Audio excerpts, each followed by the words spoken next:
Welcome to the Institute of the Americas. Our guest is Deborah Riner, the Chief Economist of the American Chamber of Commerce in Mexico. Ms. Riner has held this position for almost 20 years. She's has her doctorate from Princeton University.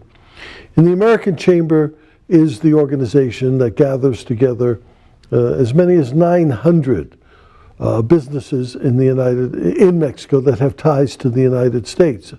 And for 2 decades, they have depended on Ms. Riner for the most accurate information about the Mexican economy and analysis and projections for the future. Welcome. Thank you. It's a pleasure to be here, Jeff. Is Mexico a good place to do business? Judging by direct foreign investment levels, yes. What's happened in the past year or so? In the past year, and I think we're suffering still the aftermath of the Great Recession, we saw a direct foreign investment of $17.7 billion. Granted, that's not the kinds of numbers we were seeing 5 years ago, but still it's a very respectable number. How does that compare with other countries in Latin America? Well, I think Brazil has now outdistanced us in terms of direct foreign investment, but Mexico continues year after year to consistently pull in numbers of that magnitude or higher. And of that 17 billion, which is new foreign investment, what percent of that do you think is actually coming for companies that are already based in Mexico and maybe expanding or growing or building new factories? Well, I think it's the old 80-20 rule, but maybe even a little more skewed than that. I think one of the great challenges Mexico faces actually is attracting companies that have never been outside of the United States into Mexico. And some of the things that one sees in the headlines all too frequently anymore make that a more difficult task. Well, let's talk about that. Security. Is that a major factor for businesses in Mexico? Well, it's now a factor that's discussed at the board level, and that makes it significant.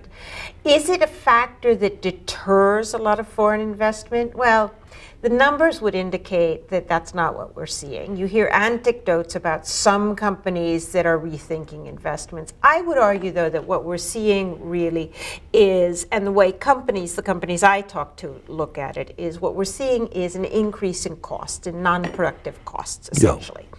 So when you're in a worldwide competition for investments and your costs go up, well, your return goes down. You're less competitive. So I think at this point, it's a competitiveness issue. And it can add 1%, 2%, 3% to the cost of doing business. Well, it reduces your return. Right.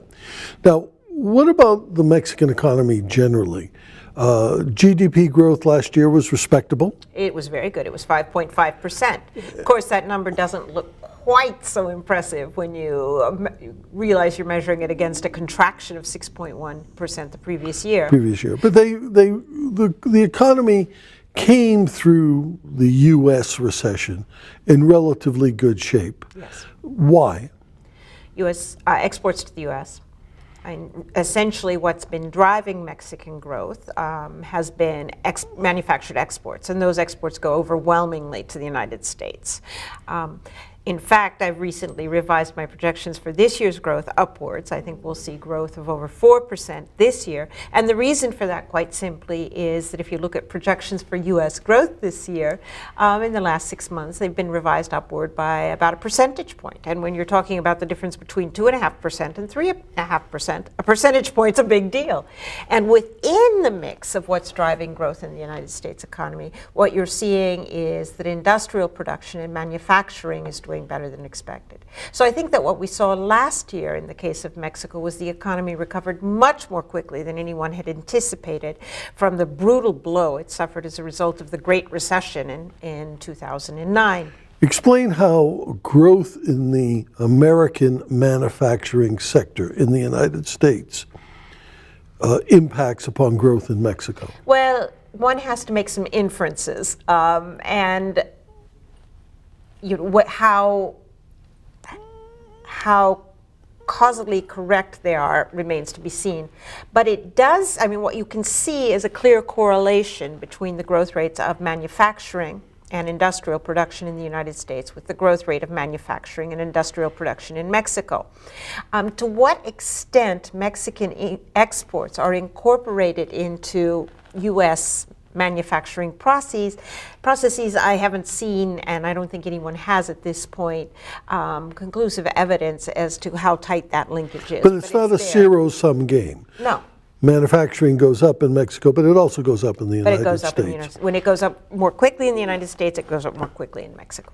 Let's talk about China in Mexico and the impact of China on that country. It seems to me that in a lot of areas, what we would call industrial commodities, clothing, small appliances, articles that used to be made in Mexico are now made in China or often in other countries, Malaysia, Thailand, or what have you.